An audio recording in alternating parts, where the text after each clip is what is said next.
What's up, everybody? Welcome back. Run Your Mouth podcast. We still exist. I hope you didn't forget about us. Hold on a second.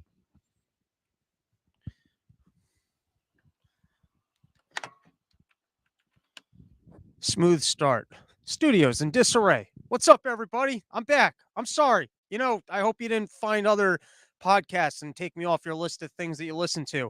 You know what I learned? I'm just not good at multitasking, but we're done. I mean, I got to actually film the end of year thing, but it's finished. It's written. I got all the slides put together. We're going to be going after all the biggest things that went down this past year. So show the fuck up. Show up to the shell, people. If you're out there, get your shit together and come out to the shell. It's in New Hampshire. I got the Shedcast boys, got some local hilarious comedians I've known for a long time. And, I wasn't able to broadcast for a while because I was working really hard on that. And now we're back because I'm finished. So, isn't this fun? Getting back together, the whole gang, we're all here. Also, I worked out my dispute with the company that streams the show. So the worker strike is over. Sadly, part of the new contract was that I did have to broadcast on Christmas. They made me do a first episode on Christmas, but it's not my holiday. I got to be honest, things are a little bit too quiet, which is why I insisted on broadcasting on Christmas because the whole building shut down. I don't even, what do people do on Christmas? Do you guys like get all fucked up like the night before that everyone just stays in all day? Is there like some sort of requirement that once you put on your pajamas, you're not allowed to like then do anything else? I honestly don't get it. I don't get why my building feels like it's like an apocalypse situation going on that I literally don't see anybody here. I haven't seen anyone all day. I mean, during work days, you got kids running around in the hallway. You got people that are sitting around, and I'm like, don't these people have jobs? And then all of a sudden, Christmas comes around, and there's nobody. There isn't a sight to be seen. All right, let's get into some catching up. Before we get into the news, let's do some catching up because I've had a bunch of things happen in my life. I don't know what's happened in your life, but I've had some big development in my life. Because aside from having to deal with trying to put together my end of year thing, which is quite the endeavor. It's quite the project. I don't like working that hard. I'm going to be honest. Maybe you guys, you actually have real jobs. You show up every day, you clock in, you punch out. You got a manager. He's keeping tabs on you. You got to actually get all your work done. That's not my lifestyle. That's not the way I'm living. And so, once a year, I have to actually sit down and work hard. I don't like it. I'm not cut out for hard work. That's not what I'm about. That's not why I tried to become a comedian and then a podcaster and then work jobs while I was doing all that stuff. Anyways, we're back because I got to make that heat money. It's too cold to be just bundling up. And we got sponsors. I got them coming after me. It wasn't just the network dispute that insisted that I work on Christmas. You also got companies like Yo Kratom. You got Sheath sponsoring us a whole year going, hey, Christmas time's the best time of my year. You can't just not be running episodes when I'm trying to hit my profit margins. Jake's Mint Shoe, they're sending me emails. They're like, yo, we got to be making that Christmas money. If your fans aren't supporting us on the Christmas season, getting CBD products using promo code ROB or RYM, depending on which of these websites are on, and if you jumble it together, you don't get paid on the ad reads. That's not the way to do ad reads, but we're rusty. I've been off a whole week. All right. It's also, I'm hungry. I just went through a breakup with my local sandwich shop. They actually fed me chicken out of my own garbage. And you guys might be wondering what happened there. So, go check out the Shedcast. We got into that on the Shedcast because I went through a breakup with my sandwich shop. They tried feeding me cheese. I've eaten the same sandwich at this place. I'm a person, I like my routines. A lot of people, they're very adventurous, and it's not like I don't like going on the road and having adventures, but I'm home. I like living the same day every single day. I like a good Groundhog Day type lifestyle. Pass the same people in the street, you say hello to them, go to the same coffee place, say what's up to that guy. I like a good routine. I like eating the same sandwich at the same time every single day, trying to broadcast with you people. And then, just doing what I do. That's the way I like to live my life. And sandwich places, sadly, they like to poison you with cheese. If they can look at your face. I don't know what happened. I used to be a cool person, but now they can just take a look at your face and they can go, hey, I think this guy's got IBS. I think he's lactose intolerant. Why don't we feed him some cheese? This guy looks like he's enjoying his life today? Why don't we fuck it up? Like there's like a big cheese movement. I think they're working with the FBI. That's what they do. Because the FBI, they haven't gotten the domestic terrorism title yet. They can't show up to my house yet and just take me, they can censor us. They can do their best to shadow ban us, but luckily Elon Musk, he's taken over the Twitter platform. They can't shadow ban us as easily on those platforms. Maybe on the other platforms, they can be taking down our information. But you know what they can do? They can do everything they can to make your life more of a nuance, like more fidgety, so that you just start coming off like a yelly maniac. That's what they want to do. That's why they want digital currencies, so they can just turn you off from your money, and you're out in the street streaming about how they turned you off from your money, and everyone's like, all right, that's a crazy person. And that's what they do. So they call up the sandwich shops. They give out pictures, like in a movie when you get the runaways and they get the warning sign about like, oh, these people are on the run. Well, I'm convinced that's what the FBI does. They reach out to these restaurants, they give you your picture, and they say, feed this man cheese, because then instead of talking about the news, he's going to yell about how you're trying to poison him. And then it's a working scheme. I mean, how much time have we wasted on this broadcast talking about sandwiches and cheese that people are trying to feed me, instead of cryptocurrencies and ESG scores? So I'm not saying that the FBI doesn't have a good system here for figuring out how to dismantle people getting their opinions into the world without having to actually come to my door and just pull me out of my home on Christmas. But all my neighbors are inside, I guess, in their pajama pants doing absolutely nothing. So, it's not even like anyone would notice. This would be the day for the FBI to come and collect people. Anyways, people tried to serve me some cheese. I go, I'm not eating this cheese. And now I never return sandwiches. Because I'm convinced they're going to fuck up my sandwich. I know that guy's going to put his dick in my sandwich. I know he's going to add more cheese, but like secretly into it, he's going to rub it in butter and go, here, and no cheese. Enjoy. Good luck. Enjoy your day. But on this day, I was on a rush, and you can get the longer version of this story if you check out the Shedcast. It's a weekly cast I do with Mike Nice and Sid Floyd. Excellent rappers. Go check out Burning It Down. That was The Ship is Burning. That's their newest EP. Anyways, let's stay focused here. We haven't broadcast in a while. You guys have cheated on me. You've checked out other broadcasts that aren't as ADD and frantic as this one. And so you're not grooving with me. You're not ready for this kind of frantic energy anymore, because you haven't been with me for an entire week. And so I know if I get too ADD with you guys, you guys aren't, you got to work back into to the flow and rhythm. All right. So anyways, these people working with the FBI, they're trying to poison my sandwich. I know what they're up to. And I know that if I call and complain, they're probably going to rub some butter in it. But this was a special day. I was in a rush. I was trying to get to a gig. I realized it's my only opportunity to eat. And I was like, you know what? I'm going to man up.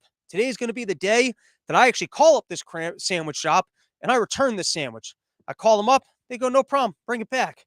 I'm like, man, that was easy. Why have I been making a big deal out of this my entire life? Except then they call me back about a minute later and they're like, we're going to need you to bring that sandwich in. I was like, you sure I got to bring this out? I was like, I already threw it into the garbage. You really need me to bring garbage in? Like the manager said that the chef is saying he didn't put cheese on your sandwich. You have to bring it in. I bring that sandwich in, and then the whole shop, it turns into a fucking drug dealer. Like, you got the goods? I'm like, yeah, I brought the goods. They're like, where are the goods? So I hand them the crumpled up bag with the sandwich in it. They go to the back. They all open it up. They inspect it. And then they're giving me more and more attitude. Long story short, I ended up eating chicken out of my own garbage. You can listen to the Shedcast for that. So I'm just telling you guys, I've been hungry. That's what's going on in my life. I'm searching now for new delis and restaurants. I'm driving to towns overs. I'm trying to figure out the situation, because I had my sandwich situation down to a sandwich science. That's why you guys hadn't heard about breads and cheeses and sandwiches all that much, because I had worked out a system. I was going to this one spot. You put in your order before and you showed up. It was on the table. It was all good. Things were smoothed out. There was no variance in my life, so there was nothing to report on. I had a committed relationship with this sandwich shop where I was eating the same exact sandwich every morning. 2 eggs, medium, on a bagel with some grilled chicken, jalapeno peppers, and hot sauce. Very simple, very delicious breakfast. Not that exciting for me to report on a daily basis, but I'm just telling you, I had a long-term relationship with this. And now everything's all messed up. I've been trying to work on this end-of-year thing. I've been sandwichless, just taking Adderalls and being all focused. But anyways, we're going to get back into it, because this is exciting. This means that come next year, I have to re-hit the road and really drive around looking for new sandwich options. So maybe that will be the broadcast for the first month, is Rob's quest for a new local loyal sandwich shop. Speaking of which, I've been thinking about my goals for next year and the things that I want to commit to. And I think my New Year's resolution for next year, I don't know what you guys are thinking about, what you want to commit to. But I think next year I want to start driving drunk. That's what I'm thinking. Because I'm missing out on too much of life thinking that I'll be places sober and enjoy it. And now after like 3 or 4 years of doing that, I just want to get home and eat food. That's it. I've gone from like a guy who likes to drink and hang out to like, can I just go home and eat cookies? That's all I want to do. No matter where I am, I just want to leave, get home, and eat I don't even have cookies here. Then I got to go look for the cookies. It's like a whole to do. But all I'm just trying to say is I feel like if I got back into like being more of a drinker and gave up on this idea of like, driving sober, then I would actually enjoy the places that I go to. Cause like I've even gone to concerts, like bands that I love, and then I show up and then I'm driving myself. So I'm like, you know what? I'm not really going to drink. And then you're there for like 3 songs. You're like, fuck, I got to get home. I got cookies to eat. Well, it's not the cookies that you got to eat. That's not what you're aware of. But you're like, I got work tomorrow. You got all the thoughts fucking swirling in your head. You're like, I can't enjoy this shit. I got all this work to get done. What am I even doing in this concert? I just paid for these tickets. Now I got to go make some more money. I can't be sitting here listening to this band that I already paid for because I'm thinking about the money that I spent on the tickets. All right. So that's what I'm thinking. I don't know what your guys' New Year's resolution is, but I got to start actually enjoying more of the moments and opportunities that life presents to me, which means not being sober. Because I feel like I gave it a good shake and it just sucks. I look at it and you keep thinking like, all right, no, I'm going to figure out how to enjoy these things. And then you just realize at some point, nah, I don't really like it. So maybe I got to figure out, or I just got, maybe the goal for the year should be to get wealthy enough. Maybe I'll pitch Yo Kratom on that. Yo Kratom to get me a designated driver. All right, moving on. What else do I got on my topic list here? I guess dude, I've got like a coffee shop, part of my routine. I go there every day. And every day when I go to this coffee shop, I go, you know what? This place is fucking expensive. I'm going to start making my own coffee. And then every day I wake up in the morning and I didn't make any of the supplies for my own coffee. And I go there and I get another cup of coffee. And I was like, dude, this shit's fucking expensive. I can't be doing this. I got to be saving up. So I got heat money. But then today I went to Dunkin' Donuts because my coffee place was closed. And dude, fucking Dunkin' Donuts coffee, which sucks, is like expensive too. I got like an iced coffee with a turbo shot. There was like $7.50.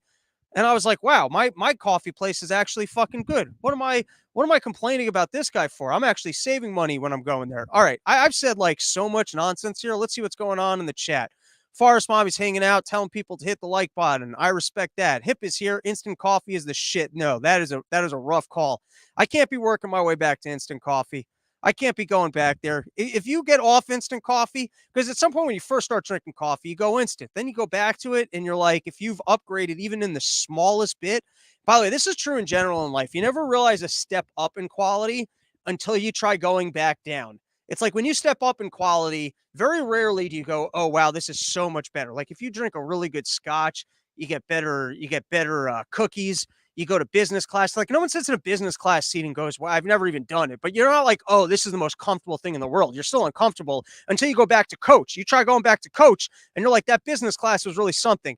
You will never experience that more than with coffee. Because I even have that problem that like once I got to New York, I was drinking like better cold brews and stuff. And then you go back to like try and drink diner coffee and you're like, ugh, this coffee fucking sucks. I'm telling you, that's a problem with life. You almost got to be careful to police yourself, not to step up too much in quality. Because then when you go back down, you're like, oh, this is terrible. But respect to Hippie, because he cut the clip of me at Porkfest and he declared me dead, which is how I ended up becoming COVID Jesus.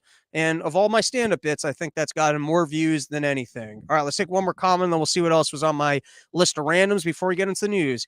Damn, every time I watch this show, my life seems less and less shitty. LOL, I just remember, just rub one out and your day will get better. You know, I'm so happy that you put that in there because I'm here yelling from my living room. I never know if I'm making an impact. I never know if I'm putting positive vibes into the world. But then Coffee Guns Aquarium, he's getting the message. You can always jerk off and eat cookies. It's like having a spa in your own living room.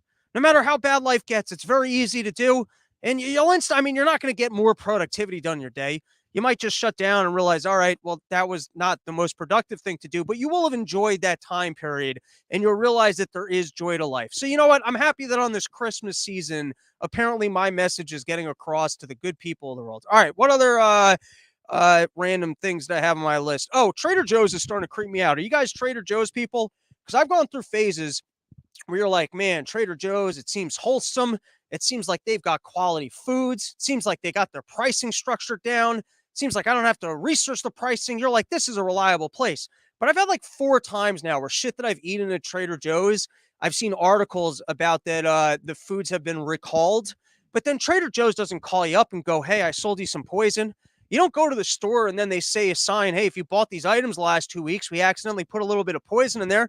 Like I had some like dark chocolate and shit, and then they were talking that there were metals in there. And dark chocolate doesn't taste good. You eat it so that because you're trying not to eat the cookies. So you're like, I'm going to eat this ultra dark chocolate. It tastes like metal anyways, but you convince yourself that you're eating deliciousness to try and, you guys get it. I'm fucking crazy. You understand what exactly I'm putting out there. I wouldn't know if you put metal in my 80% dark chocolate. I don't know. It fucking tastes like metal as it is. Or at one point they were putting like the chicken had whatever in it. I don't know. I'm just saying that they're starting to creep me out because you go in there, they don't walk up to you and go, hey, I'm sorry that we poisoned your food. I've actually heard that Trader Joe's has more recalls than anything. I've been working on an year thing. Anyone got any intel on the Trader Joe's conspiracy to put poison into our food? Maybe they're working with the FBI and the sandwich shops. All right, that's it. Let's actually get into some news topics. We're gonna do a quick rundown. Today's topics. Here we go. Let's see if my music is ready. Dun, dun, dun. Here we go. Here we go.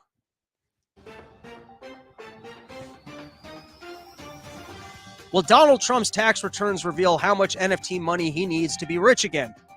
The teenager is inspired to track Elon Musk's bowel movements. Why this government shutdown should be a going out of business sale. How many Twitter file releases until we find out Twitter is actually just running by bin Laden. Kind of fumbled that one. We're getting back into the swing, though. The Ukrainian investments to make right now to get rich from the U.S. taxpayer money, and how the legal industry is making a killing off of January 6th, and what fake insurrection the deep state is planning next. Ooh, we got some spicy stories. We got some spicy ones. I got no slides though. We're gonna do a quick run through. I'll tell you guys some headlines, and you'll be like, oh shit, this is all the stuff that's going on in the world. Let's start with Title 42. So you got our border. It's a disaster. You see these pictures of drone footage on Fox News of heat-seeking people who are coming over and farting. That's the thing. You want to come over that border. You got to hold your farts in because otherwise you're going to get picked up by the Fox News heat cam. Or you got to like you got to like smuggle yourself. You know, like they'll put like drugs into like canisters of fish. You don't smell it. You got to like be wearing like an ice cube pack so that you don't come up on these heat sensors. But, they're showing constant footage of people crossing the border. And then you got the people in our government saying, shh, don't tell them that they can just come in. You're creating the border crisis. They're like, I don't know if you realize this, but every illegal immigrant that lives in Mexico, they're watching the news all day, every day. That's what they do. They follow American politics. I mean, they're like us. They're reading the newspaper every day. And so if they're over there, they're reading the newspaper every day, and you guys are telling them the border's just open, they're just going to start coming in. So really, you're at fault for the fact that these people are coming over here. I mean, we just keep telling them that the thing is secure. I mean, sure, we're taking down the giant trucking containers that Arizona put up, and sure, we never completed the wall. And sure, in this newest plan, we're giving money to Jordans that they can build a border. But we're also putting in documents that say that no money can be spent on our border. But don't say that the thing's open, because if you say the thing's open, then the people just keep coming over. You're not supposed to report on these things. You're supposed to keep it quiet. It's your fault, actually, because you keep telling them that they can just come over the thing. All right. So anyways, Title 42, which I've heard. Well, I'll tell you guys what it is. Basically, we got this health pandemic going on. You listen to Fauci, there's still a pandemic. I don't know if you spend time with your loved ones, but if you did, you're at fault for this pandemic. I mean, Fauci's still out there telling people to wear a mask and that they're still dying, even though they've been vaccinated. And we should all be doing our part, which is why no one should be with their loved ones this Christmas. I mean, that's if they actually survive the pandemic. But anyways, branches of government saying the pandemic's over, other branches of the government saying that thing's not over. Title 42 existed to say, hey, if there's a medical emergency here, we can't have people coming in and then staying in the country. So I think they were just shipping them back. The problem with the just shipping them back is that it becomes a thing where I guess they can keep coming back. They can keep trying. Well, that's what some of the claims are, that Title 42 is actually encouraging people to come in because even if you got caught, there weren't the same harsh penalties of not being able to retry coming in again. I don't know if that's true. People have been claiming it. On the other side, they're saying, hey, this thing's a fucking mess. It's an absolute madhouse. And at least Title 42, we're getting people out of our facilities because we're sending them back. You get rid of this Title 42, and you're going to be making this situation even worse. And here's where I come in to go, everybody's fucking wrong. You know why? Because if there's a health emergency policy and the thing's expiring because it no longer makes sense, then come up with a new law. Why don't you actually sit down and go, hey, we got a problem here, and come up with some actual solutions? Why are we relying on, because their whole argument is not, hey, yes, that was an emergency procedure and it shouldn't exist anymore because there's no longer a health emergency. The argument is that even if that policy shouldn't exist anymore, we really need it because the thing's a fucking nightmare. Well, then just why don't you guys actually be grown-ups and sit down and figure it the fuck out? I mean, your whole thing is, hey, we're going to become politicians and we're going to work on solutions. So then go fucking do that. It's the same exact thing when they complain, like hey, voter ID laws are racist. Well, what about a voter ID law is racist? What about it is racist? Like, people should need an ID to vote. If there's something that's preventing people from getting an ID to vote, then go fix that process. I don't know. Is that too OCD thinking for you guys? You let me know. I think that makes sense in my head. All right. Then we had Zelensky. He gave his whole speech. Some of these things we talked about quite a bit on Part of the Problem. So you guys can check out last week's episode. We did balls deep into that speech and also into the latest from the Twitter files. But my big takeaway from Zelensky's speech is just how good these people are at selling their lies. The fact that all the Congress, they put on their nicest suits, they showed up like it was the Pope and it was church, everyone's there with their loved ones, and they're like, we're all going to pretend like this is the most important thing that we've ever done. It's as if there's no other moral failings in the rest of our universe, that this is the one thing. We could have a perfect globe. Our globe would be perfect. There would be no problems in any single country whatsoever. We've got a perfect utopia on this globe, except for this one situation that's going on in Ukraine. And while we can't actually step in the fight to prevent this horrible, evil thing, which is the one bad thing on the globe that's going on, we can, without actually fighting it, give a lot of resources to these people so that they could continue slowly losing a fight.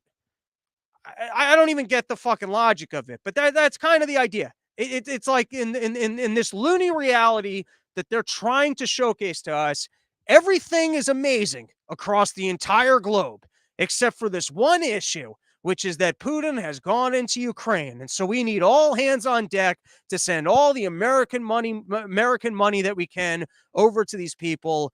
And I mean, it's amazing that they're all seem to be in on the shenanigans. Very few of them seem to question it. And then for any of this uproar over this newest budgetary pass, I mean, at this point, like, I can't even follow it. It's like every single month, oh, we're going to send another $175 billion to Ukraine. Oh, that's too much money. And then they don't tell you how much money we're doing beforehand, or they don't go, okay, this is the last batch of money. And then, of course, we're not even reviewing where the money goes. I mean, you saw how much fraud existed with the PPE loans. How much of this money you think is even going to go into military equipment? You know what? I bet we go over to Ukraine. It's just fucking awesome over there. I bet they're just having one big old party with our money, and their whole thing is like they're actually hanging out with Russia. It's actually just Putin and Zelensky, and they're hanging out in a castle, and they're passing around money to everyone, and they're having one big fucking party, and they're like, all right, just make sure to keep putting out television of us bombing each other so that they keep sending money over here. Anyways, with all these budgetary things, is it even possible to follow anymore? It seems like every single month there's some new emergency spending bill. Like, at least you could kind of get into the uproar if they said, all right, we're approving the 54 billion and that's the last of it. And then next month they're going to be like, we need more funds. We need more funds. We need more funds. Hey, this Jew's telling us that we need even more money down here. All right, now let's talk about these big old storage bins down at the border.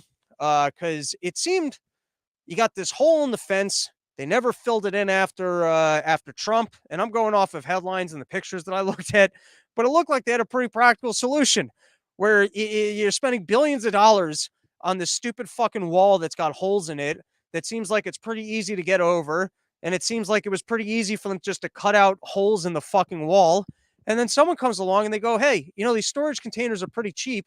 We can just stack 2 storage containers on top of each other and cover it in barbed wire, and we can fill in the fence. And then they spent a couple $1 million doing it. I'd love to see the study comparatively of how much of that area they were able to cover in the storage units and how much it would have cost compared to the fence. But, you know, government doesn't like people stepping in with practical solutions, even when it's the government. I mean, how funny is that? It would be one thing if you and I just stepped up and we started building border wall and we just got it done. And they were like, well, shit, they just got it done. And we've been saying that we need 10 years and $57 quadrillion dollars to get this done and that it was incapable of anyone doing it. The last thing they want is practical solutions, right? They need all hands on deck. They need all the money flowing to them. And then they always needed some hiccup for why they can't complete it. And the last thing they want is someone just stepping into the market and go, yeah, I got this done. I got like, they don't want a free health clinic in the middle of your town with doctor volunteers who can just treat people. Because then they're like, oh shit, that could like, everything needs to be complicated and difficult so that we need to spend as much money as possible and it's all got to flow through them. And if anyone steps in with a practical solution, well, that's the worst thing that can happen. The worst thing that can happen to the government is that someone actually comes up with a way to solve a problem. And so there you have, they're putting up shipping containers. And then the bullshit by which they took out the shipping containers was that some environmental commission was like, this is bad. It's the middle of the fucking desert. I would like to see that explanation. Why isn't the news media and fucking people in Congress pulling whoever that lawyer is in front of Congress to go, can you please explain to me what lizard is going to die because we took over this 20 feet of desert and put a storage container there? Can you please explain to me what fucking snake is not going to be able to continue to live in this vast desert of nothingness because of this storage container? What harm to the environment? Well, we weren't able to do the adequate studies over how the environment might react to these things being here. And until we can spend billions of dollars and spend countless meetings and get bureaucrats paid to make sure that we've done a commission over all the possibilities of what might be able to happen to the environment, you can't just put forward your practical solution. That's not the way government's supposed to work. And so they've agreed to take him down. I mean, that's my snapshot on it, but it seems to be a pretty remarkable story. What else we got on my list? Malicious intent in Kari Lake. Here's a fun one. All right, all these stories about Kari Lake election frauds. I mean, the last time with Trump, didn't seem like he had much going with the election fraud stuff. Seems like he's putting together these fake legal cases just to make the news. You got talk of Dominion votings. You got talk of Krakens. You got some lawyer talking all sorts of shenanigans about Trump. If Pence just doesn't bitch out, then what do you know? We can get this thing flipped around. So anyways, the one thing that was weird to me, and we've said it more than once, is I've watched countless reports of before elections were being certified of fucking Bugs Bunny shit of telling people that there was lunch outside and then locking them out from the things. And no one ever came back and was like, they just certify the election. No one watched that footage. I watched that footage. And then he turns around the next time and they go, well, the election was certified. But then there's no talk. Well, what happened with all those people? They were talking about the weird lunch shit. And now we saw footage in Arizona of machines that look like they're 1935 fax machines, the original fax machines. They opened up one of the things. I saw a little midget there and he was pressing like Morse code so that they could properly count the votes. That's the technology that they're working with. And you've got these lines and then they're talking about misallocated ballots, misallocated. I don't know if misallocated ballots was the right term for that, but let's just go with screwy ballots. Let's keep it more broad so that it can be technically accurate. And then the articles I'm reading is the judge is like, well, you have to prove malicious intent. And I'm like, I don't understand. If we're talking about the fact that we actually have good elections, why do you need malicious intent? Like, if the fucking process is screwy, then can't you say, oh, we didn't have a good election here. We got to fix the process and do the vote again. Why do you have to prove malicious intent? If you can just prove that there was negligence or that the vote isn't an actually accurate count, why would the commission need to know that someone purposely distorted the information? Like, that shouldn't be relevant. Malicious intent or just fucking, hey, we tried to run an election with faulty equipment. It should be one and the same of the end result going, hey, we can't actually certify this as being a good election because we know that the tally's wrong. And so we're going to need better equipment and we're going to have to redo it. So I don't know all the particulars on that one. I just think that it was fucking weird that they were talking about her needing to prove malicious intent. Shouldn't seem to me like that would be a relevant variable. All right, let's continue. What else we got here? If you guys did not listen to the part of the problems about the latest from the Twitter files, I'll give you guys the quick snapshot takeaways because it's worth knowing. But essentially, the FBI pays $3.5 million to Twitter, and then Twitter's got to comply with it. And it's not just that, but Twitter, FBI got upset with Twitter because they're like, hey, we're over here and we're trying to talk about all this foreign influence. And Twitter's like, yeah, we're not seeing any foreign influence. They're calling them up beforehand. And even though they know that the Hunter laptop thing is actually true, they're going, hey, this came from Russia. I think the big takeaway for me about all the Twitter file information is one, legacy media is not really reporting on it. New York Times is just going, hey, this Elon Musk guy, there's more hate on the platform. I don't even know what that means, but I don't know what metric they're using. I don't know that we've seen anything happen outside of the Twitterverse to say, oh, look at all this hate. Before there was all this hate, we didn't have all this looting going on. Like, what exactly has happened in our reality to prove that there's been an increase of language that seems bad on Twitter that's actually had any sort of influence or impact on the real world? You got any evidence of that in any capacity? But instead of that, instead of reporting on the fact that the FBI clearly is having direct conversations with tech platforms about censorship, and they're telling Twitter, hey, the other guys are a lot more responsive when we're telling them what we need to have censored. Instead of reporting on that, they're reporting on, oh, well, this Elon Musk guy is not very fair. He's a hypocrite, and there's more hate on the platform. So that's worse than the FBI censoring opinions that it doesn't want. That's worse than direct channels from the FBI and other agencies going, hey, you better take down this misinformation. I would like to know why there isn't more reporting on that, and who's going to step up and actually investigate the FBI for as to why they seem to be representing some aspect of the deep state or Democratic Party. That I mean, how clear is it at this point? Like, who at the FBI made the call that the Hunter Biden laptop was going to come out and that they needed to do everything they could to say that it was Russia? And what evidence do they have to even back up that claim at the time that they called all these tech companies? Like, who specifically was that person? And how come we're not having a conversation around that? You know why? Because they don't want that information coming out. All right, let's cover two more topics and then let's call it an episode. But before we do, we got to make that heat money. So once more, Jake's Mint Chew. Go get yourself some CBD. You probably had relatives. They hooked you up with some cash, or maybe they gave you some shit gift. Maybe they put something into that stocking that you're like, I'm never going to wear this in my entire life. Maybe they stuffed the stocking with more stockings, and you're opening this thing up. And you're like, what is this? Some kind of avant-garde joke? I'm a dude. What are you telling me? I'm supposed to be a lady? You're putting stockings into my stocking stuffer. You stuff my stockings with stockings, and you're all fucking pissed off. But little do you know, the guy accidentally left the receipt in the bag. And now you got $60 worth of stuffing stockings, and you're going to go return that shit. And now you're like, well, I can buy myself a gift because I got a full $50. So what should you do? Go to Jake's Mint Chew. Get yourself some American-made CBD. The shit's fucking delicious. Comes in nice little pouches. You can keep in your car. They got the coffee pouches too. You get some energy and calm yourself the fuck down. Jake's Mint Chew, high quality, American-made CBD. They got gummies, they got soaps, they got a diverse line of product. But the core product that I recommend to you, the good listeners of this show, who sadly got bad, shitty fucking gifts, is go return the gifts, and then you use promo code ROB, you get 15% off. You support the sponsors, you support the show. Who are the other sponsors? Dude, I went for a run today. I got myself my sheets. That's what I did. It's fucking freezing out. I'm going to go to that website, and I will be loading up on those long johns, because they are comfortable as all hell. Even if you're not doing exercise, I think I'm going long johns all winter. For a long time, I was the kind of guy, firstly, long johns, they looked weird, something weird. Like, I'm not going to call long johns gay, but there was something like, it was weird if you were wearing long johns. But these are a different fabric. I kind of like it. Like the same way I like sleeping in pajama pants over underwear, because it's like I like being naked in my pajama pants because there's something about like having fabric the whole way down as opposed to, it's like, to me, wearing like boxers, I'm not saying I never wear boxers, but sometimes it's like the sensation of wearing one sock. You know how annoying it is having one sock on? You kind of like having an even feeling.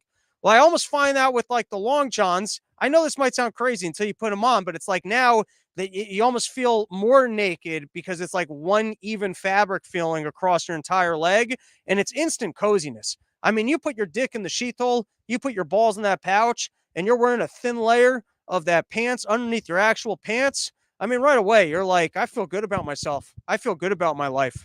And then, of course, Yo Kratom and Yo Deltas, go load up on Delta 8, man. Go load up. Buy yourself a big-ass fucking baggie. If you get that big-ass baggie of Delta 8 gummies and use my promo code RYM for 20% off, dude, you know how high you can get? You can be getting high for a long-ass fucking time. All right. Going to cover one last topic. But before I do, end of year at the Shell this weekend, come out and Probably Wednesday or Thursday night, I'm going to run it over Zoom. I saw 2 emails. Email me, put in the subject line, invite. That's the only way that you guys are going to be able to get to the Zoom show of the end of year thing, which I will run once to make sure that I've memorized before I show up to the show. Red food dyes. I was reading this article today that red food dye causes IBS. And why do we even have food dye whatsoever? Like, who looks at like red Gatorade and thinks to themselves, well, that's the color I want. That's the natural, like, just make everything fucking clear. Why do we need these weird fucking food dyes? It's like it's artificially flavored, anyways. Like, the red looks toxic. Just give me the clear version of it. And then, yeah, I'll drink your flavored sugar water. But I guess, like, what does the red color do for me? They're talking about Skittles, talking about your nacho cheeses. Like, I mean, there's white cheddar. Just call it white cheddar. Why you got to put the red dye on to pretend like you're the colors of the rainbow if that's going to be giving me IBS? Like, let like, the sugar's going to fuck me up enough. Like, who came along and said, hey, that sugar's not enough. Let's make sure that it's this unpleasing to the eye color. I mean, like, if you were to show me a clear product versus the red product, and the red looks like it was out of like a nuclear reactor, who's going, I want the red? They almost trained us to want the food dye, which looks fucking disgusting anyways. And then it doesn't add to the flavor. It's not like, in other words, the sugar is the flavor. So I would understand if the sugar came back weird fucking red, that you would go, all right, well, that's what tastes good. But that's not the part that tastes good.